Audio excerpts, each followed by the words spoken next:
Welcome to Lynn Cullen Live, talk radio without the static. Email your questions and comments to Lynn at pghcitypaper.com.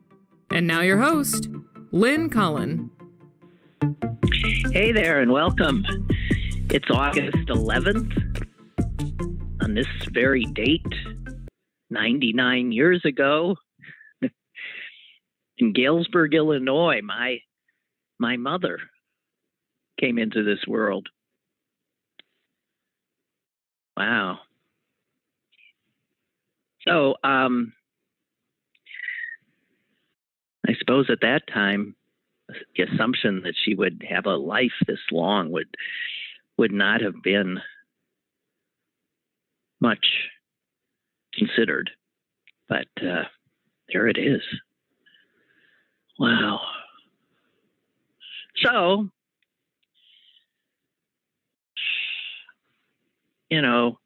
what happened yesterday? Anything since last we spoke?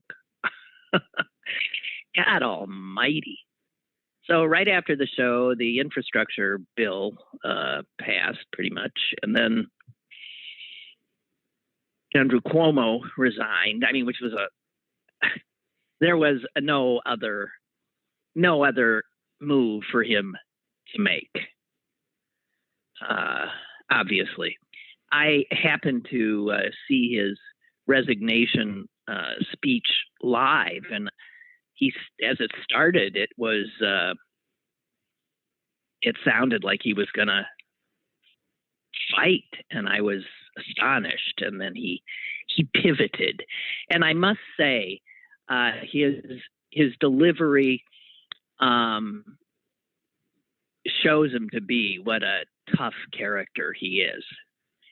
I was wondering if he'd lose it at any point. Not even close. And even though at one point, I swear I heard him say, I take full responsibility. I swear he said that at one point. He spent an awful lot of time not taking full responsibility, but excusing himself. And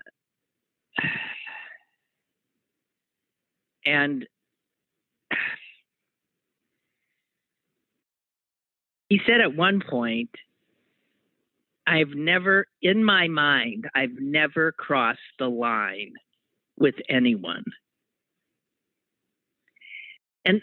And then he said, okay, I'll accept that. But he followed that immediately, but I didn't realize the extent to which the line has been redrawn. That is absurd, because he himself put through and signed new measures that clearly showed that the lines had changed. Those of us of a certain, there is some generational thing here, and he did acknowledge that. And I've often acknowledged it, where I have said I have been just perplexed by what young women perceive as harassment. Essentially, like saying hello, how are you? In my day, it took me a long time to realize that a man complimenting me on my attire or that I looked nice was something I was supposed to be offended by. And I must say that to this day, I'm incapable of taking offense when somebody says something nice to me. But Cuomo, whoa. Anyway, the world will go on. I don't really care. I think he was, generally speaking, a pretty damn good governor, as was his father. And state of New York could have done a lot worse. Hey, I gotta tell you, I know I sound a little tentative today. I am. I can tell. I'm approaching my. Normally, when I'm going to travel, I start getting a little weird, a few days before.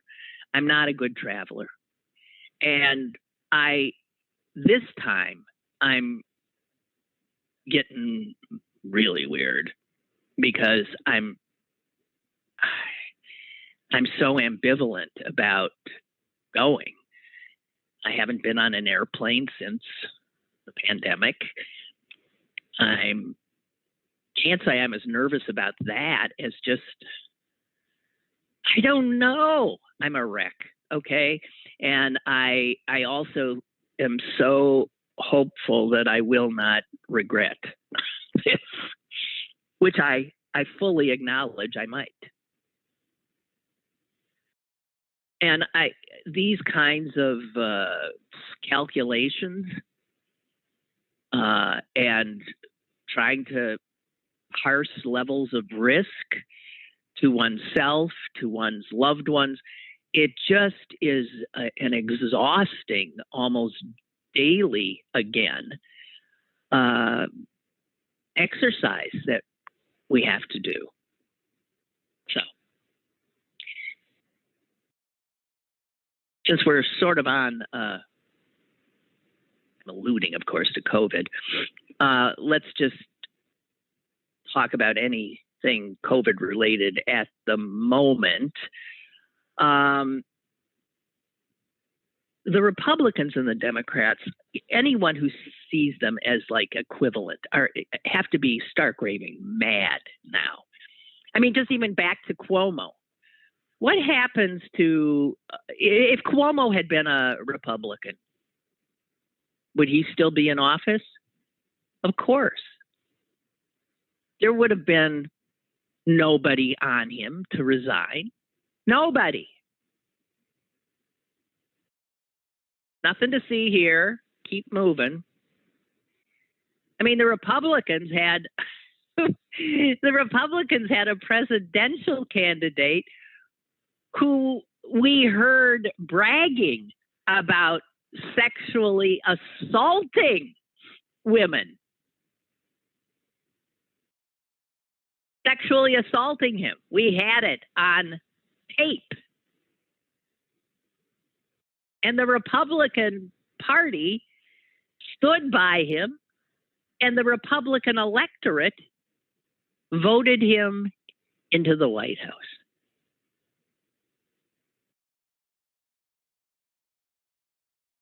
It's extraordinary.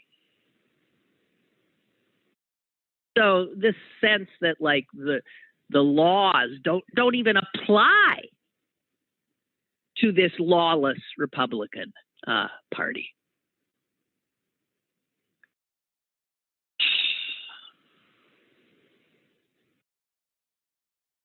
And then you look at the Republicans, and as I saw some tweeter wrote something that is just so true. I mean, today he said the pro-life party will kill us all. And it seems to be that they are truly trying their hardest to do it.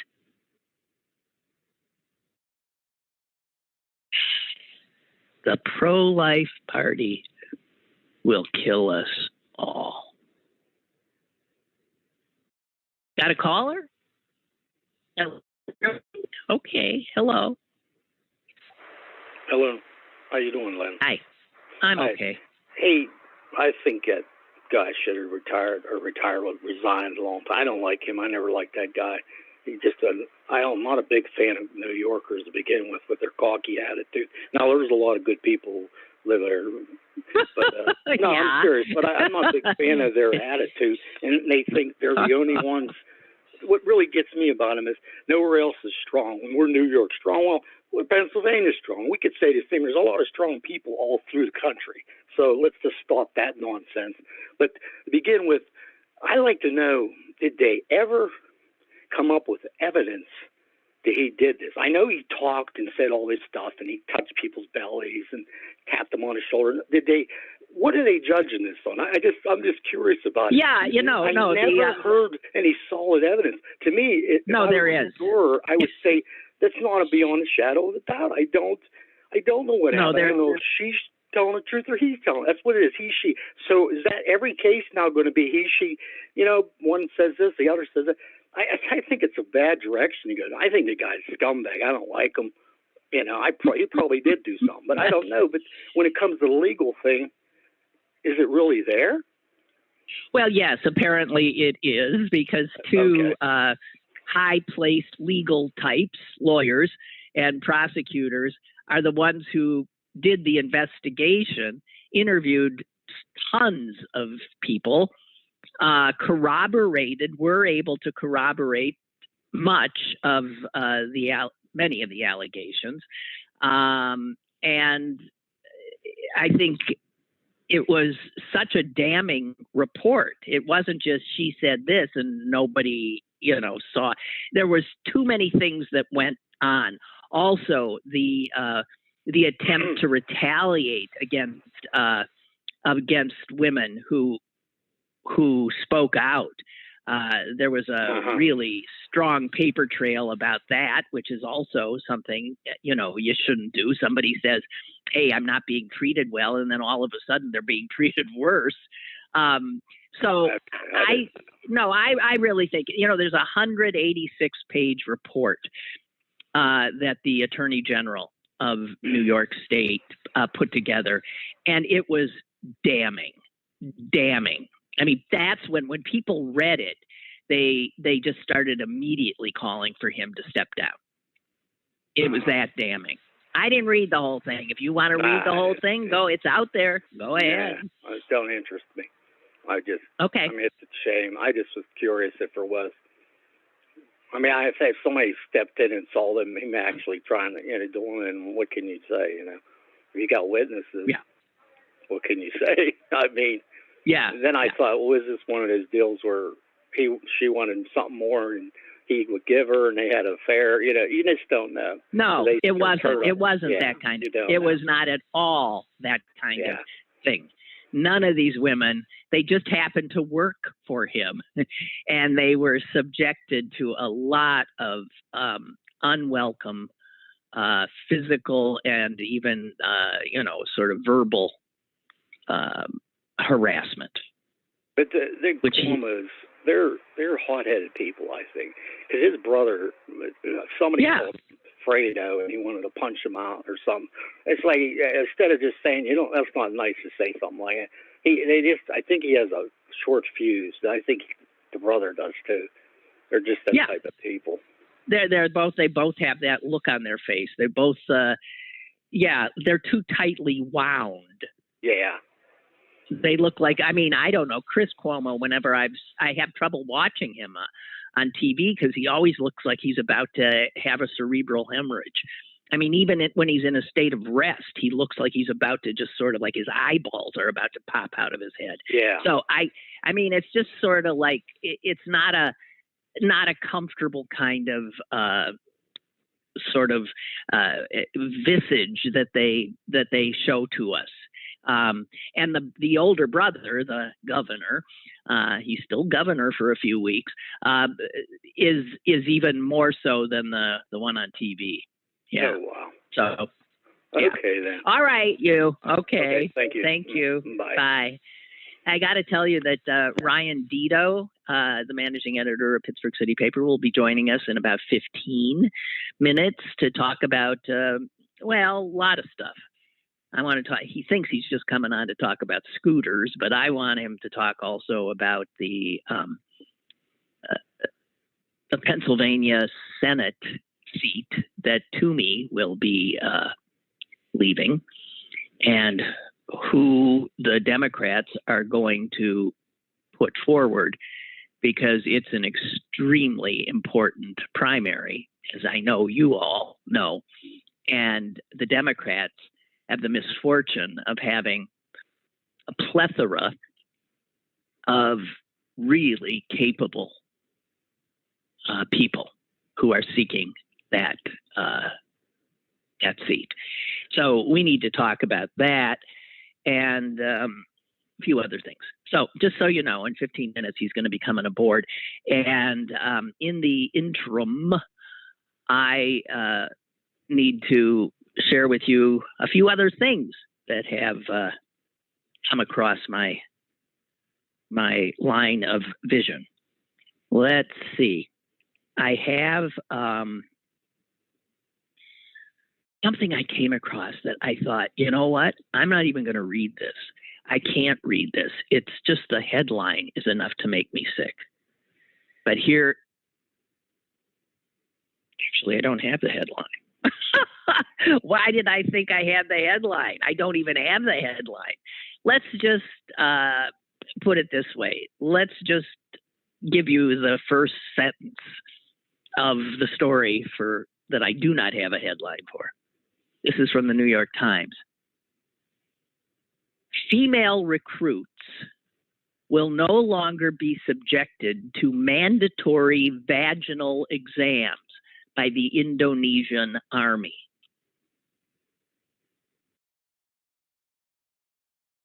What the? What? Hello, I would like to serve my nation. Oh, fine, little lady. Come on in and spread your legs. Female recruits will no longer, my God, be subjected to mandatory vaginal exams by the army. Now, let me tell you, Indonesian army.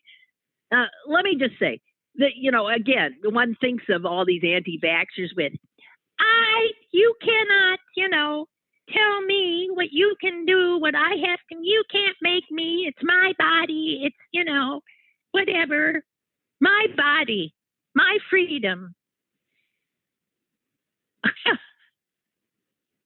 Try being a woman. Try being a woman in this world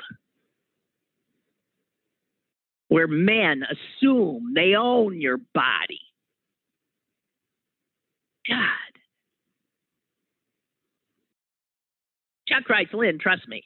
Okay, I will. I am all for Cuomo resigning and he should face the music. But back in the days of Trumpism, when we couldn't get an ounce of truth regarding the pandemic, it was Cuomo who got me through some tough days. He was wonderful. I agree. There's a whole bunch of people who agree with you on that. He was wonderful. See, I mean, that's why I said I think he was a good guy. He's by nature a take charge guy, and that allowed him to show this skill that he had. Again, I think this thing where somebody is either evil or they're saints, that's not true. I don't know about you. I don't know any saints. I know some really wonderful people, but none of them are saints. And I know some pretty, what I think of as awful people, but let me think. I might have a few I'm going to accept from this. But they're not like the devil, okay? They're not totally evil. There might actually be something that is positive to be said about him. And somebody like an Andrew Cuomo, for God's sakes, is like Exhibit A with that. This guy has extraordinary skills. He's got a lot of personal deficits. He's got a lot of personal pluses. And he is, by nature, I mean, you'd want this guy in your corner because he is a fighter. He's not you don't just throw people out because they've screwed up. And that's what I hate about the sort of everybody, the cancel culture thing or the social media. A person says something and you are tarred, feathered, and run out of town. And anything good you might have done, it goes with you. It's just, so I'm with you here. Anyway, he was absolutely wonderful. Chuck says, I would make sure I did not miss his daily COVID updates, and his pressers left me with hope. It sucks to know that all of this was going on behind the scenes. I mean, there was a time when I would have supported Cuomo for president. I think a lot of people felt that way. And it bothers me that his daughters would attend those pressers and sometimes speak. They must have known their father was doing, oh, I don't know about that. No. They know that they know and love their dad, and their dad is a touchy-feely guy. They wouldn't necessarily know that the women who they might have seen him touch were themselves offended. I know. I think the daughters, who the hell knows? Oh, no, Kurt. This is headlined Wendy Bell's latest. Oh, come on. You're just giving me shit, right? No. Kurt. This can't be true, right? I'm going to read his email, and then you guys tell me. I hate being had, you know. Because this is a guy who had earlier floated that Wendy was going to be Heather Heidelbaugh's campaign manager, right? Heather Heidelbaugh, who was going to run for what? Lieutenant governor or something? Anyway, he says, Wendy's gig as Heather's campaign manager didn't pan out. Wendy's perpetual perkiness proved to be too much for Heather. Yeah, this is bullshit. Plus, there's a rumor that they were viciously competing for the attention of Laura Ingraham. Wendy is now on a whistle-stop tour of the South, visiting cities where statues of Confederate leaders have been removed. She's helping to dedicate the new statues that are being erected on those old pedestals. The new statues honor a woman, believe it or not. She's history's most unappreciated champion of individual liberty. Who is this woman? Typhoid Mary. Ha, ha, ha. Okay, I got it. Kurt, thank you for that. Hey, here's some good news. You know, Dominion, the people who had the voting machines, who were slandered and libeled by Republicans trying to suggest that that Dominion's machines helped the Democrats steal the election, which clearly Donald Trump had won overwhelmingly. Well, Dominion is suing some more people now because all of it hurt their business. It hurt their business. So Dominion is now suing, and I love this. It sued Fox already, and that's still an ongoing suit. And now Dominion has sued those two right-wing television networks that are actually to the right of Fox. That's Newsmax and One America News. They've sued both of them, accusing them of defamation. And the Dominion suit says neither of these networks show any remorse nor any sign they intend to stop spreading this disinformation. So Dominion goes in and slaps a almost $2 billion lawsuit on them. And that's just great news because it ain't. They've got to obviously fight this, and God forbid they lose. It could take them down. I don't think either of these two upstarts have the deep pockets of a Rupert Murdoch. So that's good news. Hey, did you see the outgoing Senator Toomey voted against the infrastructure bill, even as tons of other Republican senators voted for it? Good riddance, Toomey. Good riddance to you. God. Here's some wonderful news. You know, I've been all over UPMC. Well, I've been all over UPMC for a long time, but I have been all over UPMC, especially for its refusal to mandate that its workers on the front lines of our health care in the midst of a pandemic, that their workers be vaccinated. Oh, no. And in fact, they came out with a statement saying that this wonderful way to fight if you get COVID, these monoclonal antibodies, that they are going to be using them as a preventive measure, and they'll use them given to idiots who end up getting COVID and aren't vaccinated.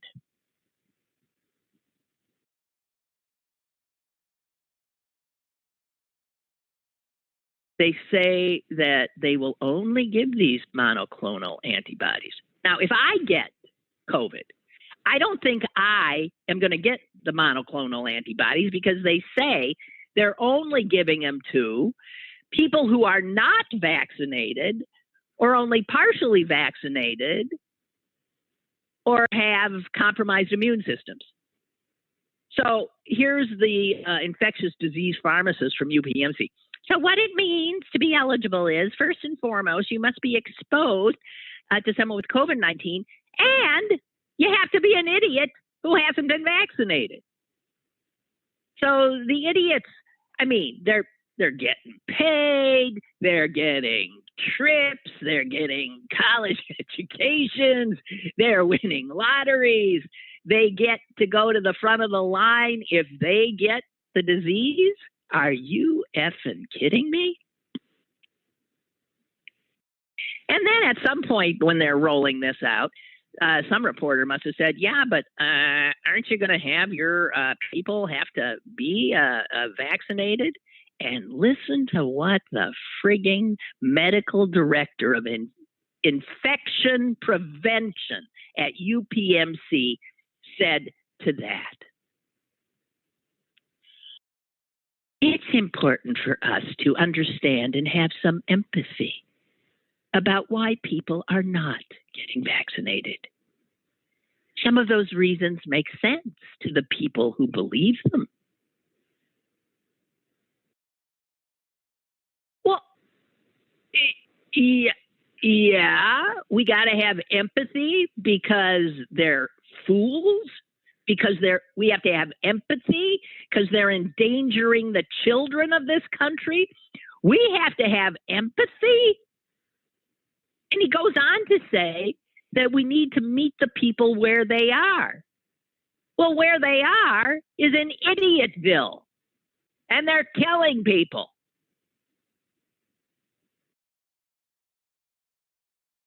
And then he goes on, this is a continual conversation we have about how we promote the well-being and safety of our patients and healthcare workers. While at this point we are not mandating vaccines, that doesn't mean we won't potentially in the future. What? How many more people do you want to die? This is a friggin' doctor, the head of infectious disease prevention. And he damn well knows that what needs to be done is the mandate. I don't want to go into UPMC. Why would I go into a place that's not even jumping in to ensure the protection of the people who come to them for help now? I will go to Allegheny General Hospital and its affiliates, Allegheny Health Network, because yesterday it became the first health system in the region to require its employees to get vaccinated. And they're not saying like, by 2026 or something. No, AHN said, you get vaccinated, every single one of you, if you're not vaccinated by Monday. Coming Monday. You'll know who they are if you go to Allegheny Health Network. You'll know who they are because they have been told they will be masked and they will have to wear a facial shield as well. So they become marked and they will have to undergo constant testing. Let's hear it for Allegheny Health Network, actually behaving like a health care provider in the midst of a pandemic. God almighty. I'm told Ryan Deto has called in. Ryan. Lynn. Hey, Lynn. Hi, how are you? I'm good. That's Another good. day. Another day. Yeah, it is, ain't it? Okay, listen, you're the transportation nut, right? Yeah, sure. Yeah. So I railed about the scooters the other day, and I knew in the back of my head that you would be a big fan of the scooters. Have you gone on one yet? Have you gone scootering? I have. Yeah, I've ridden a scooter. Ridden one of the new stand-up e-scooters twice. Yeah. So far, once all the way home, and another time from a friend's house.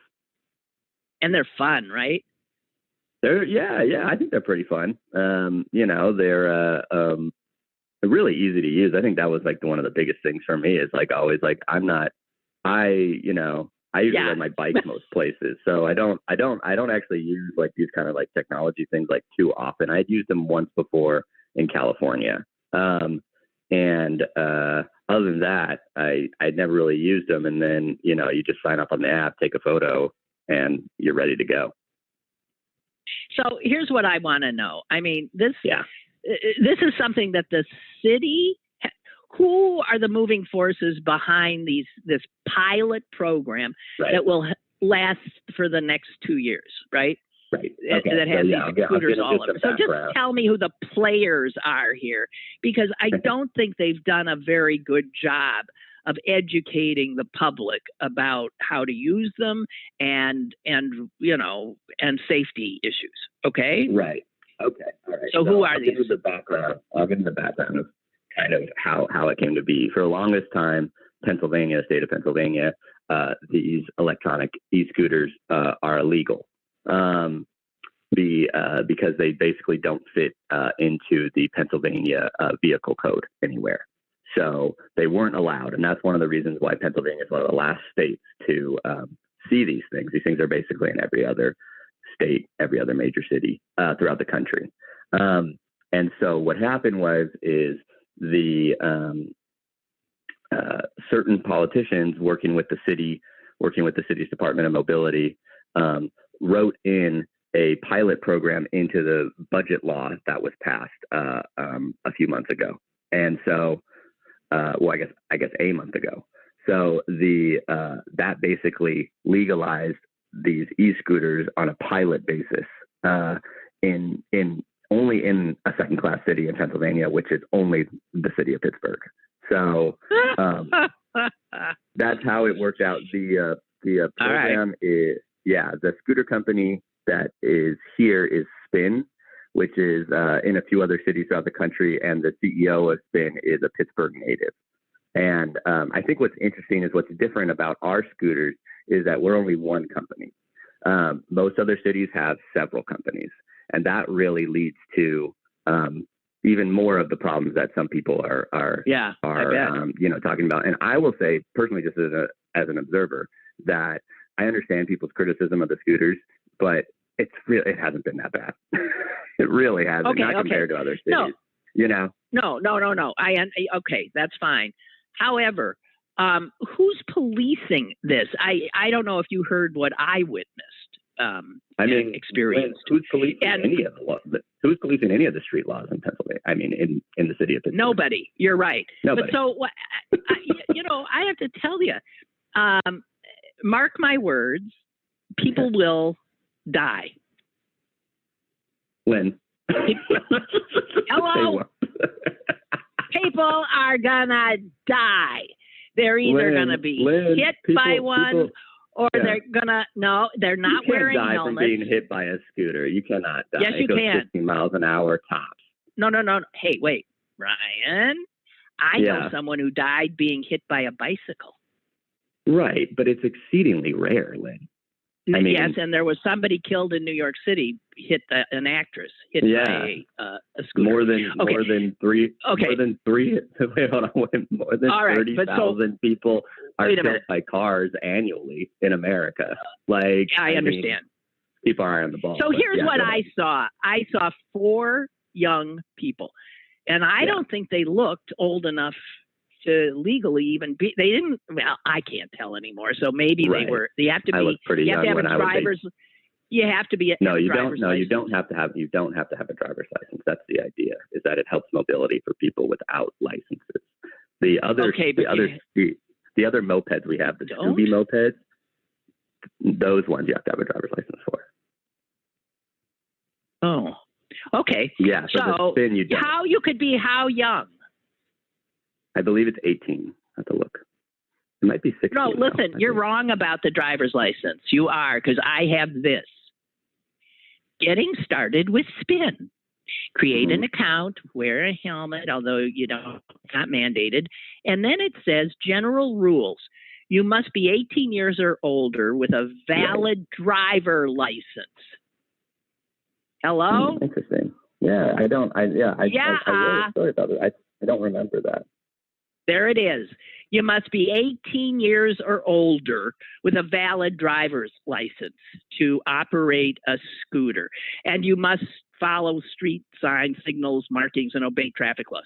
So I saw 4 people who looked to be definitely under 18. It was at night.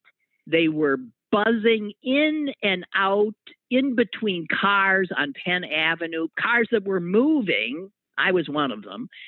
And zipping up around you or in between and going across the lanes of traffic, making U-turns, heading out. I was terrified because I was afraid I was going to hit one of them. They were having a great time. Right. Now, for all I know, they were drunk. I don't know. They were in heaven. And I thought, they're going to be killed, or I'm going to be one of us is going to hit them, and that'll ruin my life if I kill him. I was so upset. I couldn't. Okay. That's just me seeing that one thing. You think that's not happening in other situations? I mean, I think that happens. Can't be the only. I mean, I guess, yeah. I mean, I definitely think that's, probably a problem is people riding them unsafely. But I guess I don't see the difference between that and kids on skateboards or on bikes or anything else that we allow and don't bat an eyelash at. Okay. Well, so I think that's and I understand, but but I guess because scooters are new, I think people are like, oh, it's all these things and all these terrible things that happen. But a kid could ride a bicycle. I think kids ride bicycles like that throughout the city all the time, right? Yeah, going through red lights and not, doing no. And there's no one who, you're right, polices any of this. The roads are just a free-for-all and adding. Right. Look, I don't know. I saw a guy just run a red light yesterday downtown. In a car. It was so dangerous. I was actually stopped on my bike and I was to the side and he just blared past me. You see it all the time. Nobody's following. We're in uncivil society now. Yeah. And nobody, it's nobody's following rules.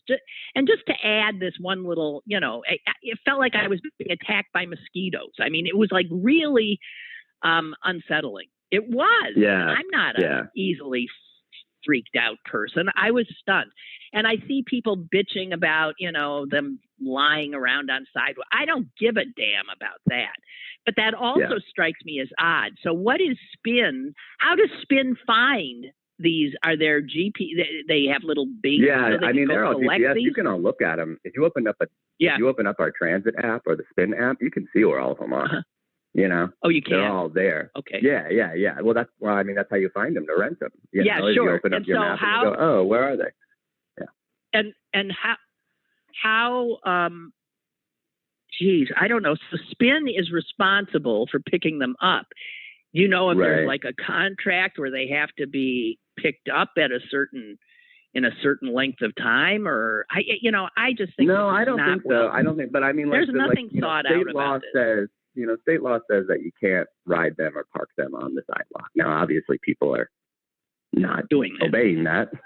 No, just like how you can't park cars on the sidewalk and yet go to Mount Washington or Lawrenceville on like any neighborhood in Pittsburgh, and they're all on the sidewalk. Thousands, I would say, cars on the sidewalk. So it so pisses me off. Right. So yeah, in terms of how they would enforce that, I mean, other than just writing into the law and then having you'd have to have the police officers, enforce those things. And I think Spin will go around like other scooter companies will go around and move scooters to either put them parked in the right spot, but also just do like a strategy in terms of where they think they'll get the most use and stuff. But a lot of times they'll just get picked up by another person looking to ride the Spin. That happened to me the other day. I rode it back in the morning from my friend's house, and then I walked out the door an hour later and it was gone. So you can't, once you leave it, it's not yours anymore. Well, it's never yours. It's a scooter share. That's the idea. I know, but you thought, but so then if you were going to use it, then you got to go find another one. No, I didn't want to ride it again. I just noticed that it was gone, I see. Like I only needed it from, to get to point A to point B. And, I have a bike, so if I really need to get someplace, I'll just ride that. But, so I think that's how it generally works. And, I know there's been some problems with people seeing that. I know that a lot of them were being left on the 10th Street Bridge, but a lot of people, that's because right now Spin isn't allowing the scooters to be ridden in the South Side because of what I'm assuming is because of the nightlife problems they've already had there, and so like you bring scooters into the mix, probably just going to make it, exponentially worse. So a lot of people will not look at their map when they're riding, and they won't see that there's, the South Side's blocked off. So they try to go over the bridge, and then the scooters turn off on them, and then they don't let them go to the South Side. Oh, basically. Is that what happened? So they were saying, well, the hell with this. Yeah, the scooter exactly. Stops. Yeah, exactly. Well, yeah, because it's all electronic. So it stops, and then they're like, oh, so they have to leave them there, or they could turn around, if they wanted to. But yes, I guess people probably don't want to turn around. They just won't want to continue going to the South Side. They'll probably just walk the rest of the way. Okay. Well, you know what? Okay. Now I'm feeling like this is so we're just this is gonna play out for the next 2 years, and we'll see. Exactly. Mark my words, someone's gonna get hurt. Someone is really going to get hurt. I mean, I'm just saying. I would say just as much as the odds of someone getting hurt on a skateboard or a bike. Okay. So. All right. Okay. So I need to pick your brain about the Pennsylvania primary for this U.S. Senate. Oh, okay. Yeah. Oh, because this, been fiery lately. Oh man, been more fiery than shooters. This is, I have to tell you, I'm a wreck because I don't, it's not like I'm saying, oh, so-and-so's got to win or so-and-so, that's my person. I just want to assure that we pick up this seat. So I'm trying to calculate who's the Democrat that most assures that outcome. Yeah. And I don't think that's an easy answer. No, I don't think so either. I think I think that's hard to really determine at this point, especially so it's still really early, right? Still several months until the primary, and over a year until the general election. So I think that is hard to triangulate right now in terms of the candidates. But man, there's been a lot of fiery takes about which one people think it is. But I'm not quite sure who it is. I think Connor Lamb he's got the track record of that, right? That's right. The fact that he flipped the old two times. Two times. So the old 18th district, which was a heavy Trump district, right? 20 points Trump. He flipped that district against a weak candidate, but still did it. And then he flipped the 17th district, which was also a district won by Trump, but just marginally, and he was able to hold off a challenger there and basically match Biden's performance in the district. And if you've matched Biden's performance in that district, then maybe you could extrapolate and say, well, he can match Biden's performance in the state and then win. I think there's a lot of actually really good arguments for that. Now, whether or not he can get through a primary with his record, which is a lot more conservative or moderate than a lot of the other Democrats in there, and you could imagine that he's going to be attacked on his votes against recreational marijuana, his strong support for natural gas, kind of might turn off some people. But that's his. Are those positions? Here's what I want to know: are those positions he took because he was running in Republican areas? I mean, if he wanted to get elected, possibly. I think you've already kind of seen him moving left on some things. Yes, he's come out for the abolishment of the filibuster, which would place him much further left than Joe Manchin or Samina. Oh, heck yeah. Yeah, and so I think he'll probably continue to do that. Move left where he thinks he can. I don't think he'll move left on natural gas. I think that's his base, and I think he wants to signal to those trades union workers and the people who value those votes that he's still that ally. But I think he probably will move. I think he probably will move left. I could see him having a softer stance on marijuana as he has in the past. But we'll see. It's a pretty crazy primary. There's a lot of really good candidates. A lot of good candidates. Nobody is not good. I know. So, okay, there's Connor Lamb, who would probably make a fine senator, and probably kind of in a more Bob Casey mold, probably. Yes, probably more representative of the state. Then you get, the real wild card, which is John Fetterman. Now, Fetterman doesn't look like you're supposed to look to be a senator. Can you imagine? And he doesn't present himself and this and that and blah, blah, blah. But in this age of politics, where he is already, both these guys are actually already nationally known. Right. But Fetterman more so simply because of that, the factor of his physical presence. Right. Yeah, he gets a lot of media, and he's done a really good job over the last year or so at capitalizing on that media attention, and he's everywhere. I mean, he's everywhere. He's constantly running. He's got, So I think his politics are a little less clear. To me. And he's made. Go ahead. I just think that he's I have to tell you, I just don't know about him. There's parts of me that just love him. And then there's parts of me that are wondering. I think that's I think your feeling is mirroring a lot of the feelings, at least I've been seeing from like Democratic voters, well, what are the he's good, but I don't know, what is the I don't know part? I don't know. It's hard to figure.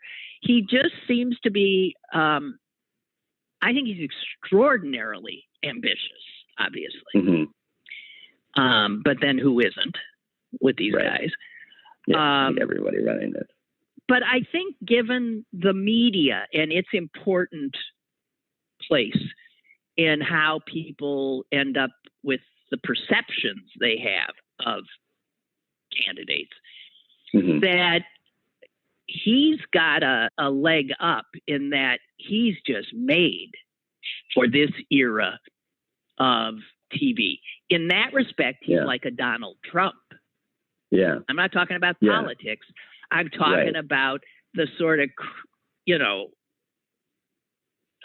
reality TV factor. This guy is the senator? Are you kidding me? And I think that's why he's like been kind of talked about a lot, and why people consider him like one of the front runners and all these things, is that he does have that. He's been very laser focused on things that are popular among Democrats, but and maybe even the general public, like marijuana, like criminal justice reform, that maybe other Democrats don't really talk about as much. So he's kind of taken those mantles and trying to use those to really gain support. And I think that is probably going to be pretty successful. But I think another thing is that when you look at who's been a senator in Pennsylvania, they don't fit his mold, right? We don't have really statewide races.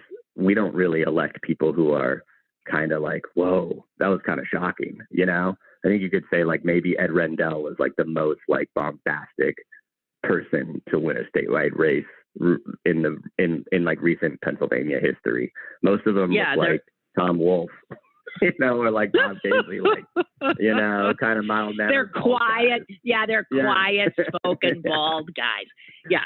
That you can hardly hear their voices. It's like this like little whispery voices. And then here comes a guy who looks like he's a Hell's Angel. Right. And it's physically intimidating. Right. And he's so tall. I know everyone talks about his height, which is kind of annoying at this point. But I think the reason people talk about his height is because when you meet him, you're like, wow, you're very tall. Well, and and then he's got that face that is sort of scary. Yeah. He does really. He just looks like a scary guy. Like you wouldn't want to get on that one's bad side. Yeah. Now, and so he's kind of a wild card in that way. And then the other candidates fit different molds. Here's my, I think, here's my guess. Mm-hmm. If Fetterman wins the primary, or if Lamb wins the primary, I think both can win the general. Yeah, I think really the Democrats have a really good shot at winning the general, and it also depends on who comes out of the Republicans. For the Republicans, but they've got nobody. Right.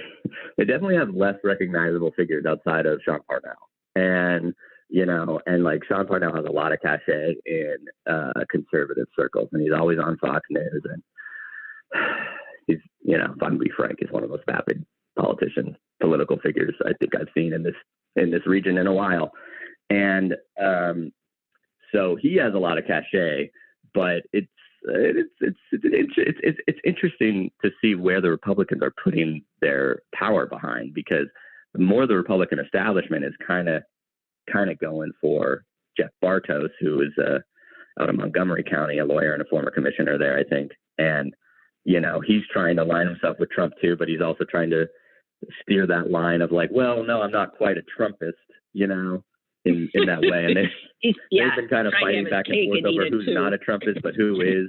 And it's kind of silly, but I think generally, you're right. In terms of name recognition, I don't think any of the candidates really match Fetterman or Lamb, except maybe closely for Parnell, because he's like an Army hero too. So he's got that. And he's written like selling books and stuff like that. okay, I don't mean to leave like Malcolm Kenyatta, who is also, he's a state rep from Philly, right. Who's also in the Democratic. I don't mean to leave him out of the discussion, but I just think, with these two heavy hitters in Lamb and Fetterman, that he doesn't have a chance. Although he could bleed votes away from who? Maybe the other candidate, Val Arkush, because she's running in the Philly area as well. It's really hard to predict. In terms of bleeding votes from Fetterman or Lamb, it's honestly it's so hard to tell. The fact that Kenyatta is black and gay, he would get most of the Philly votes. But I don't know what that means. Most of the Philly votes and maybe gay votes and maybe black votes. Right. Which is mostly concentrated in the city of Philadelphia. And so it would be, it's honestly, it's like, I've been thinking about it and trying to predict it, and it's like impossible because everyone's going after different factions, right? So like Kenyatta is probably the most progressive of the candidates. So he's going after kind of that progressive activist base of the Democratic Party and the black vote. And which is a very strong cohort in a primary, right? And so he might be able to do well even in like the Pittsburgh black areas or the really lefty Pittsburgh neighborhoods. And so there's that. And then whereas Fetterman seems to be going for that kind of like every man, do you like weed vote? Yeah. And so I don't really know exactly where that is, and then Lamb is going the more traditional, I would say like Bob Casey vote, like trade unions, miners, maybe the Republicans who are kind of on the fence in the suburbs, I mean, people in his district, basically, his constituency, but on a statewide level, those I have no doubt. No doubt Connor Lamb could win the general. No doubt. Right. I think he would be a really strong candidate. Yeah. Right. But for those who want to hold out for somebody more progressive, like a Kenyatta or Fetterman, if he is in fact he's progressive, I guess. Who the hell knows what any of these things mean? I would say he's more progressive than Lamb, but not as progressive as Kenyatta. Mm-hmm. And the poor woman is not even being. I mean, I can't even think of her name. Yeah, her name's Val Arkush. She has been endorsed by Emily's List, which played a big part in the 2016 race in terms of supporting, Katie McGinty and pushing her over the top. That's one good reason for Emily's List to go pound salt, because all Emily's List does is go for the woman. Their thing is, if it's got a vagina, I'm for it. And any organization like that is bullshit, if you ask me. It's bullshit. All right. But I'm not going to comment on that, given my job. Katie McGinty was like the worst possible candidate. You couldn't, if you'd gone looking. It's like the Republicans picked her for us. I will say that she seemed like a remarkably weak candidate that year. The race was close, and I don't know who she riled up, if anyone. Nobody. She riled me up because I wanted her to go away. That's easy, Lynn. Yeah, well, that's true. I have a short fuse. Well, okay, listen, Ryan, it's good talking to you again. We haven't been on the show in a while. I know. Well, we got to have you on more. We get requests from you. Got a lot of fans. You got fans, and they'll be happy to have heard you today. Yeah, you do. All right, and I know that you before next time. Yeah, and you have a piece in today. There's a new paper out today. Do you have a piece out on? Yes, I do. Yeah, it was about the eviction lapse. Evictions, and if we had more time, I would have gotten into that, and I'm sorry. That's fine. Read it in the paper or online. It's about how the eviction lapse led to a huge spike and why we need to keep that moratorium in place. God help us. God help all these people. All right, you. Well, thank you. And thanks for having me on. Yeah, thanks for having me on. Always. Thank you, Ryan. Right. Okay, bye. And the rest of you guys, I'll be talking to you tomorrow. Okay, have a good one. Bye.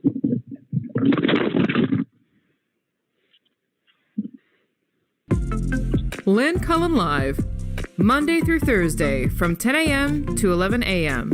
and archived at pghcitypaper.com. The opinions expressed on Lynn Cullen Live are those of the host and do not necessarily reflect the viewpoints of Pittsburgh City Paper or its advertisers.